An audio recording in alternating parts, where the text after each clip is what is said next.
You ever want to sell cars again? Yeah, real bad. I was thinking right about now. it today.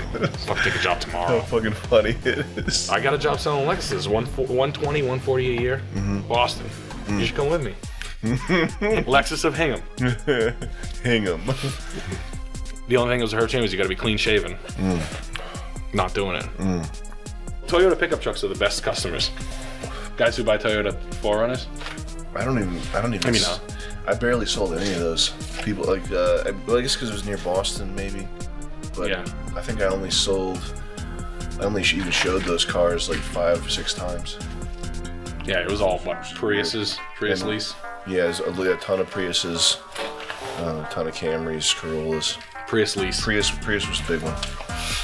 Should take a job selling cars. It would shut down everything else, but it would be so much fun. It would be fun to do it for like 2 months or something. It would be. Make $35,000, 2 months. I mean, if you're good, you can. Those numbers are real. That's what I tell the manager. Make next to nothing. I'd make next to nothing. I show up late all the time. I blow all my deals. That'd be so weird. I'd fuck everything up. No, you probably make a fuckload of money. I think I probably am too rusty. Nah. Nah, it's like riding a bike. Right back in the hot seat. 2 Camrys a day. Hi. Well, you want to buy a car? I don't know. Are you gonna leave? Wait. I can make the deal better. Wait. Come back. What? No, this is going bad. Let's start over. This isn't going. Oh shit! Oh, I knew this was gonna happen. Boop boop beep beep boop boop. You look down at your phone. You're googling PP PE PP. Boop boop boop. It's so fucking funny. But I like to think about going and then just talking shit to a car salesman the whole time. Just putting right, be like, guys like you don't make it. Like, you know what it is about? No one wants to buy a car from a guy like you. You're a fucking sleazeball. I mean, I don't lie. You lie. You lie. So that's one thing. Car salesmen. It's called putting rats in their head when you talk shit to other car salesmen to try to fuck their day up and fuck up their whole flow. You attack anything that's good that they have going on about their current work situation. Like, so if you have like a 20 car salesman and you're the new 20, so you're gonna have to step on his toes at least 7 times on a 20 car month. So the way to do it is attack the pay plan. You're just a total piece of shit, and you like basically tell him that he's not making enough money even if he does what he's gonna do, which he's not. So you're kicking him twice, and then you're like, and I happen to know that the manager doesn't like you, and that's a problem. That's gonna be a problem for you. Drug testing, like just all kinds of anything like this. I don't know. Your wife's home a lot. Torture. I don't do that, but people have done that to me. Like, dude, you know what it is about guys like you? They catch you with the weed. Next thing you know, you're in front of the corporate office. And I'm just like this. Maybe. They're fucking with me. I'm believing. I'm like, I come home talking to John. They could get me at any moment. I always have weed on me. Like literally, any time you could catch me, I have weed. It's just like. Maybe this isn't for me. Damn, man. I got ratted. Oh, I'm so sorry, man. No, it's so funny, though. I'd kill those people if I could. No, it doesn't work because I'm good at it. Yeah. I'll call them slobs No, and make them feel bad about their appearance. Yeah. Like, you're a fucking slob, dude. Your life is gone, man. All your good years, those are just stories now. It's over. The glory years are gone for you. You can't even finance a fucking house, dude. You're beat. Like, you're all beat all the way around. You should be a runner. Like, you should be a guy that, I don't know, you're going to have to ask him. A runner as in someone who runs errands for the dealership. Yeah, a runner is the lowest job on the totem pole. It's a guy who sits around a dealership and go take this battery to this car dealership down the street. Okay. They take the back, come back. All right, take this title to the auction an hour away. Okay. My dad's business partner, I told him one day, I was like, man, you fucking missed your calling, dude. You should have been you shouldn't have been an owner of a dealership. You should have been a fucking runner, dude. You got all because there's guys that come in like, a runner will be sitting in your dealership. You'll be doing business. You said that to the guy that owns half the dealership. Yeah. You missed your calling. You should have been a runner. And he was like, he didn't even get it. Like, I was like, you'll come to my dad's dealership and his runners will be sitting there and they'll be like, hey, customers, like legit customers that are buyers. They'll come in, they'll be like, hey, I'm interested in the Camry. How much for the Camry? And this is the answer. I don't know. You're gonna have to talk to Rocky. Like, not like, let me leave your phone number. I'll call you back with the price. Nothing like that. It's just like, I don't know. That came in. They'll even go worse. I don't know. It came in. They got to fix the rattle. That car's broken. Like the worst thing to say. Like, it's not even broken. Like, came in with 2 flat tires. Like, just things that people don't want to hear. Genuinely about a car. Like, I don't know. They said it was making a noise. Vagary, like doom vagaries. Man, on top of no help. I just remembered there was this couple, and they wanted a new Highlander, which were okay at the time. Like, they were semi-decent, they were decently nice, and we didn't have like what they wanted at the dealership. So the manager was like, you gotta show them 317, like the stock number of the car. And it was a Highlander. It was like an 11 Highlander, which is like a small. It's like shitty inside. Even if it was brand new, it's a way worse vehicle. No one would want this thing. And it had a nasty, like, beige cloth interior that just smelled like complete shit. And this is like a Boston yuppie couple, like people like real buyers, like similar, sort of like us, like older, and so I had to show him this thing because the manager was like, you gotta sell him 317. We gotta move this.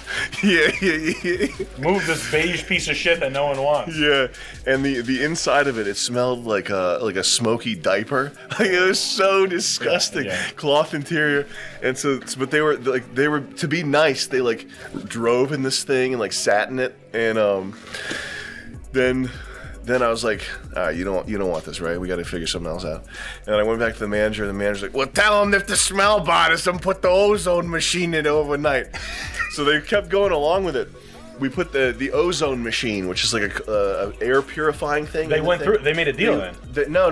Oh. They put the ozone machine in it, ran it overnight, and it still smelled like shit the next morning. Oh. And then they fucking came back, but that was the last I ever saw them. They didn't buy a car. Yeah, they were like, fuck this. Dude. Yeah. Like, just find me the fucking, do a locate. It was they wanted a new one? They wanted a new one, yeah. The guy didn't feel like jumping on the computer and doing a locate. He was making me push this fucking old thing. Because it's gross in the second car, that means reason. They bought the piece of shit for 11, they could sell it to him for 16, make $5,000, or they could make $500 on a locate, but he'd have to go on the computer. I tell him to show them this car, this is a good value. I told you once before, Sam, you listen to me, I know all the tricks. That's your $250,000 a year boss. Manny Gaspar. You show them this one, this car's a better car. You come around the corner, the nice shiny gold paint. I had this manager, his name was Tony, and he was a big, like, real corn milk white guy from Maine that they brought down from like the Maine Subaru. He was a former state trooper. They brought him down to like fix the dealership's numbers. Yeah. Because he was good at selling Subarus in Maine.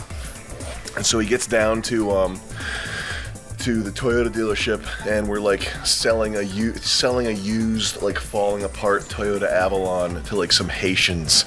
Yeah. And he comes out and does the exact same thing he would do to like white people in Maine. He's like, well, great to meet you. On there. Yep. When I was a state trooper, we saw a lot of gnarly action, like doing this fucking like this real cool intro to himself. Yeah, this real country closing thing on these like Haitians who just want like to get a car and are willing to pay like $800 a month for some shitty thing because their credit's so fucked up.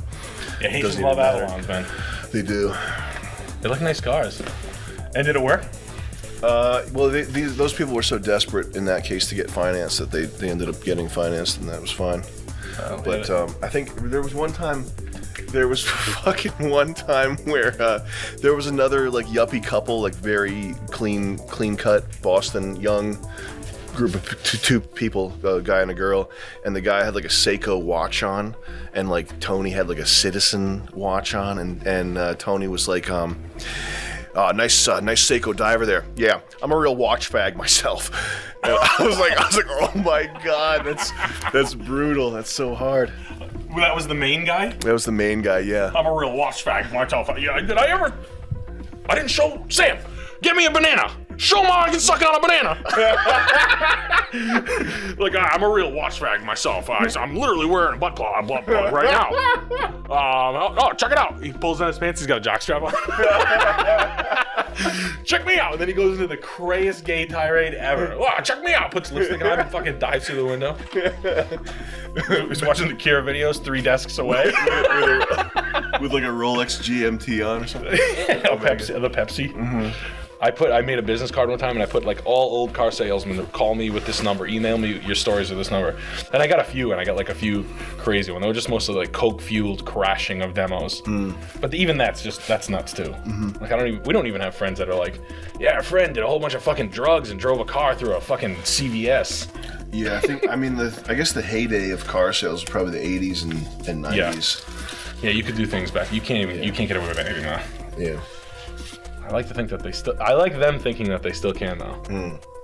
But now they're getting stiffed. Now they're stiffing everybody. That's the new thing to do. What, the dealership stiffing the salesman? Stiffing salespeople, auctions, not paying for cars, not making payments on the building, like being deadbeats with their corporate accounts and their non-bank tied vendors. So they're all going to lose their chips soon, which is you're going to see that. That's a prediction right here today that you'll see a lot of dealership names like Eagle Volkswagen is going to change a lot. You're going to see that change fucking all over the place. They're all changing. The old school's getting out. And no one wants to buy them too. That's the fun part. Even the rich guys that are like tech money guys, they're like, I ain't buying a fucking car dealership. Fuck that. And that's going to be fun because then they're going to go full corporate Ford and you're just going to be ordering online. No more. Like it'll be donezo in 10 years. Yeah. All right, y'all. HydeWars episode 30-something. Nick Rochefort. On Instagram, what's your Instagram? Follow his Instagram. Yeah, you know where it is. Nick Rochefort. You guys know where it is. You guys, come on. All right, man. Well, cool. All right, fun. See ya. Peace.